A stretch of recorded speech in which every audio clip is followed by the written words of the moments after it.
नमस्कार मित्रों, हमारे चैनल में आप सभी का स्वागत है। आज की वीडियो में हम बताने वाले हैं बुध प्रदोष व्रत की कथा। भगवान शिव को प्रसन्न करना चाहते हैं।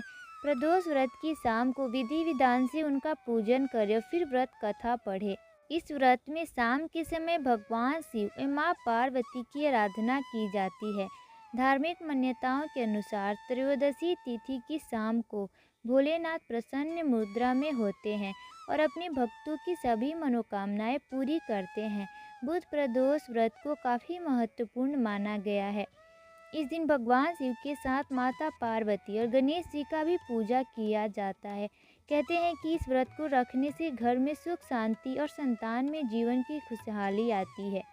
अगर आप भी बुध प्रदोष व्रत रख रहे हैं तो ध्यान रखें कि पूजा के साथ व्रत कथा जरूर पढ़ें। प्राचीन समय में एक ब्राह्मणी रहती थी जो पति की मृत्यु के बाद अपना पालन पोषण भिक्षा मांगकर करती थी। एक दिन जब वो भिक्षा मांगकर लौट रही थी तो उसे रास्ते में दो बालक दिखे, जिन्हें वो अपने घर ले आई।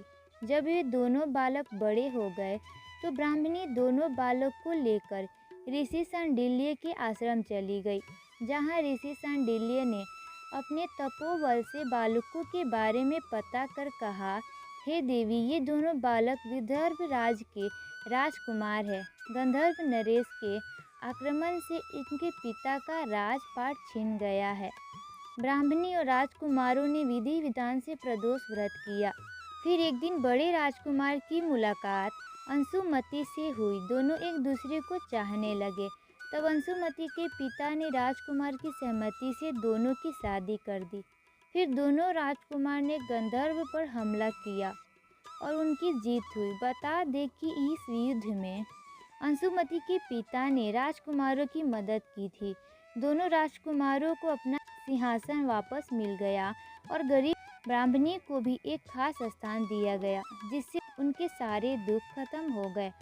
राजपाट वापस मिलने का कारण प्रदोष व्रत था, जिससे उन्हें संपत्ति मिली और जीवन में खुशहाली आई।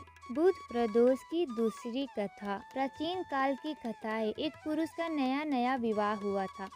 वह गौने के बाद दूसरी बार पत्नी को लिवाने के लिए अपने ससुराल पहुंचा और उसने सास से कहा कि बुधवार के दिन ही पत्नी को लेकर अपने नगर जाएगा। उस पुरुष के सास ससुर ने साले सालियों ने उसको समझाया कि बुधवार को पत्नी को विदा कराकर ले जाना शुभ नहीं है, लेकिन वह पुरुष अपनी जिद से टस से मस नहीं हुआ। विवश होकर सास ससुर को अपने जमाता और पुत्री को भारी मन से विदा करना पड़ा। पति पत्नी बैलगाड़ी से चले जा रहे थे। एक नगर के बाहर निकलते ही पत्नी को प्यास लगी।